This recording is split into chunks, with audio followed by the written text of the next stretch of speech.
रफीक कामदार, हिंदुस्तानी reporter में आपका स्वागत है। इंटेलेक्चुअली डिसेबल्ड यानी गतिमंद बच्चा, गतिमंद बच्चे की मां, गतिमंद बच्चे की जांच कराने के लिए ठाणे स्थित कलवा उपनगर में जो छत्रपति शिवाजी महाराज अस्पताल है ठाणे मनपा का, यहाँ पर वो चक्करें काटती है। काफी संघर्ष के बाद जांच होती है और आखिरकार बच्चे का सर्टिफिकेट मिलता है।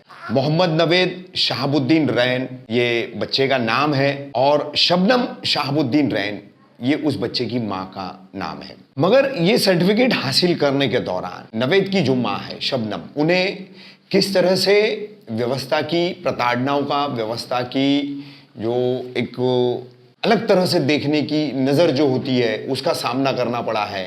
किस तरह से जो है आप देख सकते हैं मेरे साथ में नवेद यहाँ है और नवेद की मम्मी भी है शबनम।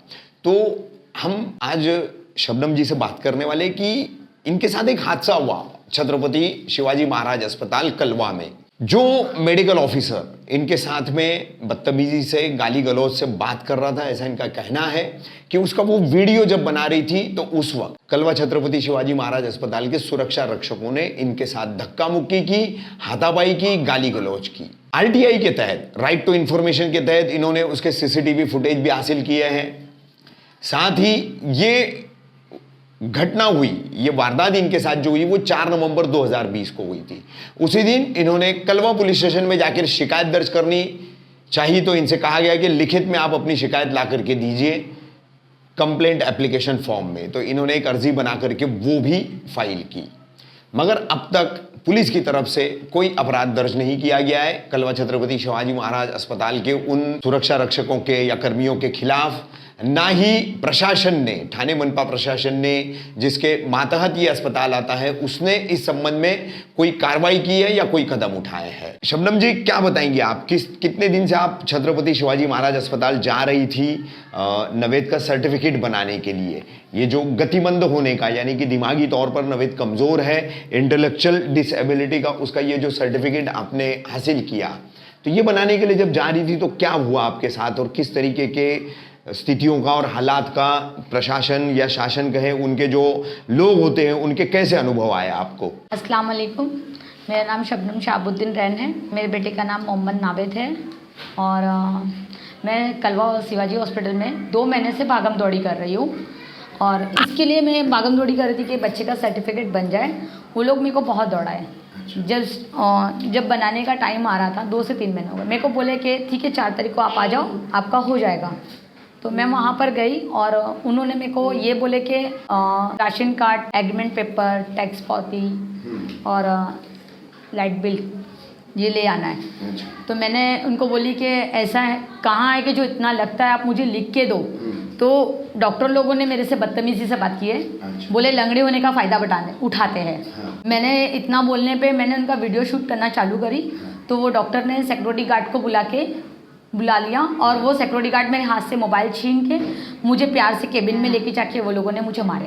अच्छा, केबिन के अंदर ले जाके? केबिन के अंदर लेके जाके मारे, केबिन में मारे। और मैं जब निकलने की कोशिश करी वहाँ पर, तो मेरे सामने जो बैठे हैं मोहम्मद यूसुफ फारूक खान, मैंने बाहर गई और एक ऑटो वाले का मोबाइल लेके मैंने इनको कॉल करी। तो इन्होंने मुझे बोले कि ठीक है अगर ऐसा है तो तुम पुलिस स्टेशन जाओ। तो मेरे पास कुछ नहीं था, बच्चे मेरे अंदर थे और बैग सब अंदर था। मैं लेने के लिए गई। छोटे बच्चे भी? ये मेरे दोनों बच्चे हैं, सुफिया और अरहान। ये भी साथ में थे? ये भी मेरे साथ थे। ये लोग अंदर केबिन में थे। मुझे जाना था तो मेरे हाथ में कुछ भी नहीं था। तो मैं वापस अंदर गई, इनको बच्चों को लेके जाऊँ पुलिस स्टेशन। तो वो लोगों ने मेरे को रोक लिए केबिन के अंदर, बोले जाना नहीं। तो मैंने बोली मुझे जाने दो, मुझे पुलिस स्टेशन जाना बहुत ज़रूरी है, मैं वहीं जाऊँगी। वो लोगों ने अंदर बुला के फिर मुझे मारे और मारने के बाद में उन्होंने खुद पुलिस को बुलाए। अच्छा। और पुलिस को बुला के मुझे ये बोले कि आप बैठो, पुलिस को हम लोग बुलाए हैं, जबकि यादव इंस्पेक्टर उन्होंने आए हैं और मुझे ये बोले कि ठीक है मेरे साथ पुलिस स्टेशन चलो। मैं साथ ही उनके साथ गई और जाने के बाद में मेरे को उन लोगों ने बिठा के रखे, पुलिस वाले यादव सर ने बिठा के रखे और ना मेरी कंप्लेंट लिए, कुछ नहीं। सिर्फ 5 बज गया और उन्होंने मुझे, जब मैं जाने लगी तो वो लोगों ने मुझे घसीटते हुए लेकर आए अंदर। अच्छा। हाँ पुलिस स्टेशन जाने के लिए निकले? हाँ, तो मुझे घसीटते हुए लेकर आए, अंदर लेके जाके मुझे बंद कर दिए। सिक्योरिटी गार्ड, सिक्योरिटी गार्ड, हाँ, जेंट्स या लेडीज कौन थे? दो, एक जेंट्स, 4 जेंट्स थे, 4 और 2 लेडीज थी। अच्छा, तो वो लोगों ने मुझे घसीटते हुए अंदर लेकर गए, बहुत बुरी तरीके से घसीट के अंदर लेके गए, फिर मारे मुझे, वापस से मारे, फिर अंदर मारे कैबिन में। और उसके बाद फिर कलवा से पुलिस आई? फिर वो लोगों ने कॉल करके बुलाए। हाँ, वो लोगों ने बुलाए, तो मैंने वहाँ पे अपनी कुछ बात रखने का चाहिए, तो यादव सर ने बोले मुझे, इंस्पेक्टर यादव सर ने मुझे बोले कि ठीक है मैं आपका सुनूंगा, आप पुलिस स्टेशन चलो। तो उन्हीं के साथ साथ मैं भी पुलिस स्टेशन गई और मुझे वो लोगों ने बिठा के रखे। शाम को 5-6 बज गया और वो बोले कि ठीक है हम लोग सुनते हैं, और मैंने बोली मुझे बहुत ही लोगों ने मारे, मेरे गर्दन में, मेरे को हाथ पैर में तकलीफ़ है, मेरे को डॉक्टर के पास जाना है। तो उन्होंने क्या किए, मुझे लिख कर दिए कि आप डॉक्टर का मेडिकल्स करा लो। मैं जो वीडियो शूट करी थी वो मोबाइल मेरा यादव सर ने अपने पास रखे थे। उन्होंने मुझे बोले कि आप मेरे को मोबाइल आपका वो दो कि जिसमें आपने वीडियो शूट करे, मुझे आपका मोबाइल का पर्सनल मोबाइल से मुझे कोई लेना देना नहीं है। मैंने बोली ठीक है। मैं बोली कि सर ऐसे क्यों? तो बोले मैं सीनियर साहब को दिखाऊंगा। तो उन्होंने मेरा मोबाइल, मैं बोली आप मुझे दे दो, मैं अपने हाथ से मोबाइल, आपको लॉक खोल कर ही देना है तो मैं आपको दे देती हूँ। उन्होंने बोले नहीं, आप पैटर्न लॉक खोल के मुझे आप बताओ। तो मैंने यादव सर को पैटर्न लॉक दिखाई, उन्होंने देख के और मोबाइल रख कर मुझे बोले ठीक है मैं आपको देता हूँ। सीनियर साहब को दिखा के आने के बाद में उन्होंने खुद से पैटर्न लॉक खोल के मेरा वीडियो उन लोगों ने डिलीट मारे, साहब ने। अच्छा। यादव इंस्पेक्टर साहब ने मेरा पैटर्न लॉक खोल के कलवा पुलिस स्टेशन में, कलवा पुलिस स्टेशन में वो क्या किए, मेरे मोबाइल में से व्हाट्सअप पे लिए और व्हाट्सअप से भी डिलीट मारे, मेरे इसमें से भी डिलीट मार दिए। और मेरे को मोबाइल बाद में हाथ में देते हैं कि ये आपका मोबाइल ले लो। तो मैं डॉक्टर के पास जाने लगी, तभी उन्होंने मेरे को बोले जाओ डॉक्टर के पास जाओ, आप दिखा दो। तो मैं डॉक्टर के पास जाने लगी तो मैं देखी मोबाइल में दिखाना चाहिए कि मैंने ये वीडियो है मेरे पास, तो उसमें मोबाइल में वीडियो ही नहीं था, सब डिलीट हो चुके थे। तो फिर बाद में मैंने यादव सर को फ़ोन भी करी और रिकॉर्डिंग पे भी मैंने डाली थी। मैंने साहब को पूछी कि सर ऐसा आपने गलत किए मेरे साथ, जो वीडियो मैंने अपने पास रखी थी वो आपने डिलीट मार दी है। तो बोले अगर मैं नहीं मारता तो आपका मोबाइल जमा करना पड़ता। तो मैंने बोली सर तो आप जमा कर लेते, डिलीट मारने की ज़रूरत क्या थी आपको? मेरे पास एक सबूत था, मेरा सबूत उन्होंने मिटा दिया। बस यही है कि अच्छा, फिर उस दिन कोई शिकायत दर्ज नहीं किया? कुछ भी नहीं हुआ, तो बस अब तक के कुछ भी नहीं हुआ है, सिर्फ यही बोल रहे हैं कि हम कर। फिर ये अर्जी की बात कहाँ से आई? अर्जी आपने दी? ये देने के वो बोले आप लिख के दो कि आपके साथ क्या हुआ। तो लिख के देने का फिर ये 4 तारीख की अर्जी किया? ये 4 तारीख की। अच्छा, फिर आपने 6 तारीख को फिर से कुछ अर्जी दी है? हाँ ठीक है। और 11 तारीख को आपने फिर मतलब जो है अर्जी देकर के आप भूख हड़ताल पे बैठी थी। हाँ। इस कार्रवाई की मांग को लेकर। हाँ। कहाँ बैठी थी आप भूख हड़ताल? ये मैं कलेक्टर ऑफिस। अच्छा, थाने रेस्ट हाउस के पास। हाँ। ठीक है। तो कोई आया था वहाँ पर पुलिस से बात करने के लिए आपके पास? अस्पताल से दोनों प्रशासन के विभागों से कोई बात करने आया था आपके पास? वहाँ के जो सिक्योरिटी गार्ड जो उन्होंने थे, हाँ। वो लोग आए हैं। हाँ। हमसे माफ़ी मांगे। हाँ। माफ़ी मांग के मतलब कि वो लोगों ने गलती की है, वो लोगों ने माफ़ी मांगे। हाँ। माफ़ी मांगने के बाद में वो लोग बोलते हैं हमारे से गलती हो गई है, हमको माफ़ कर दो। अच्छा।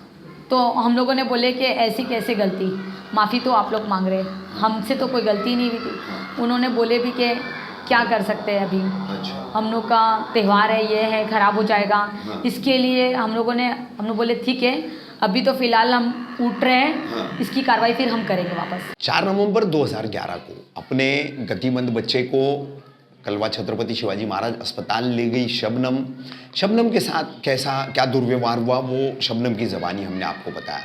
ये तमाम वो कागजात है। हम अब आपको बता रहे कि ये तो नवेद का जो है, नवेद शबनम का जो बेटा है, तो ये उसका डिसेबिलिटी सर्टिफिकेट है जो इसी को बनवाने के लिए और उसकी जांच करवाने के लिए लगातार जा रही थी।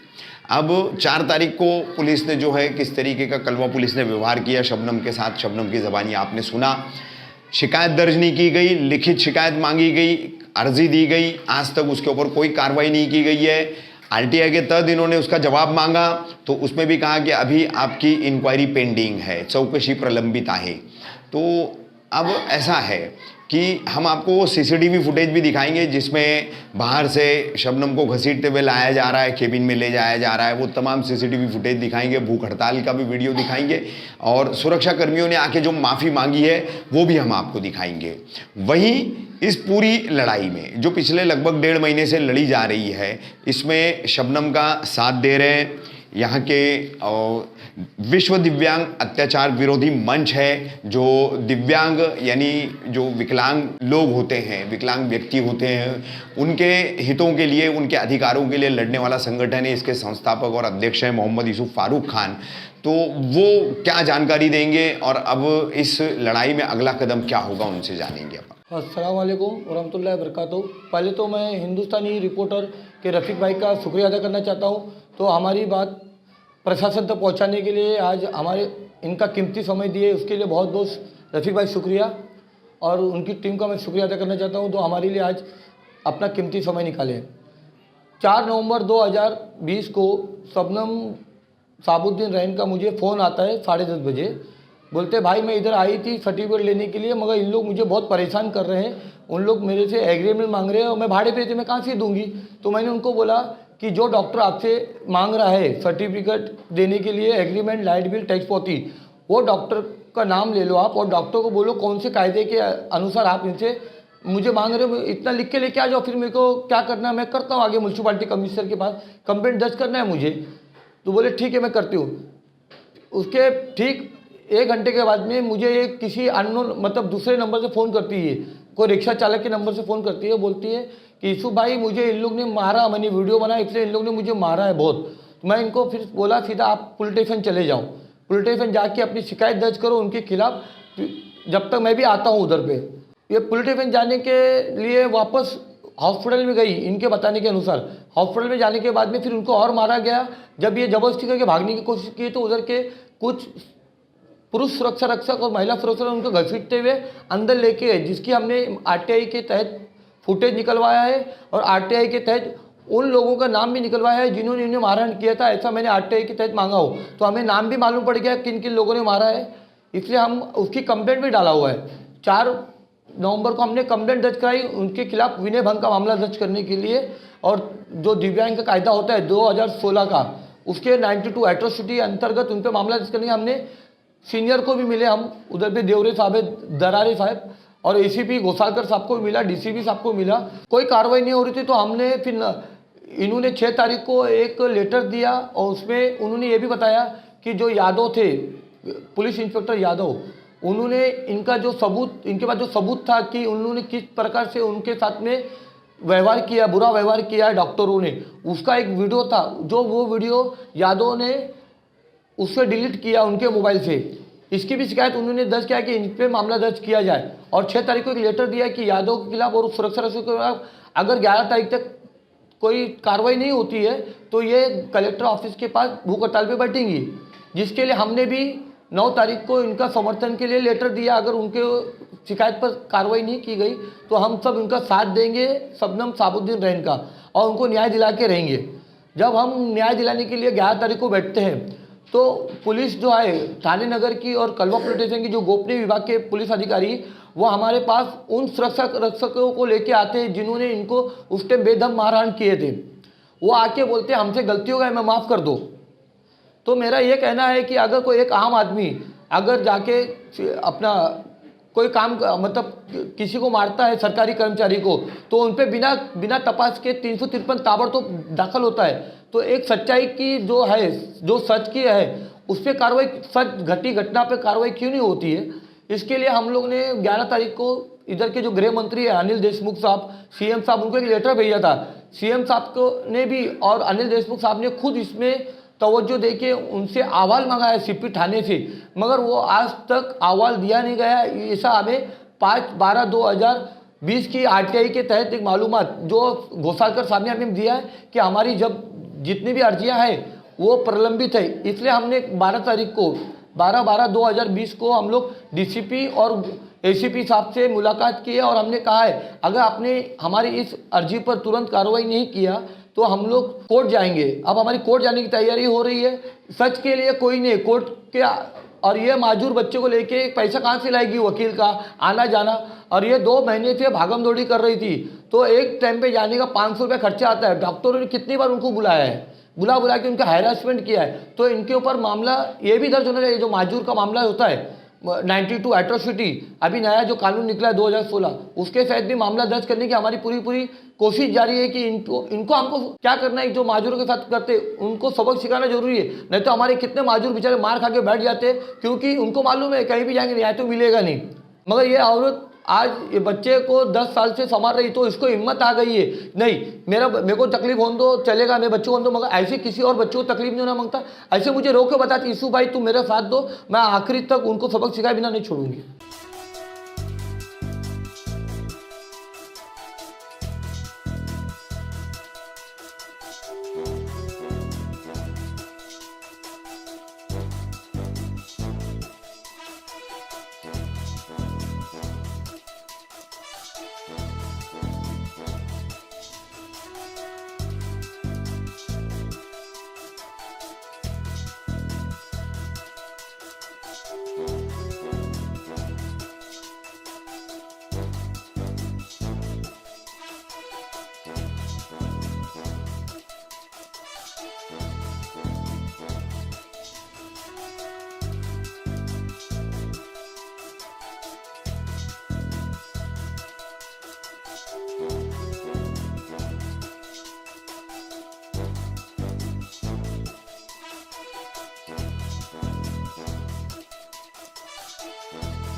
तुम्ही सॉरी बोलते ना, आम्ही तुमचं ऐकलेलं आहे. आता ते मॅडम मारलेली त्याला पण आणून द्या.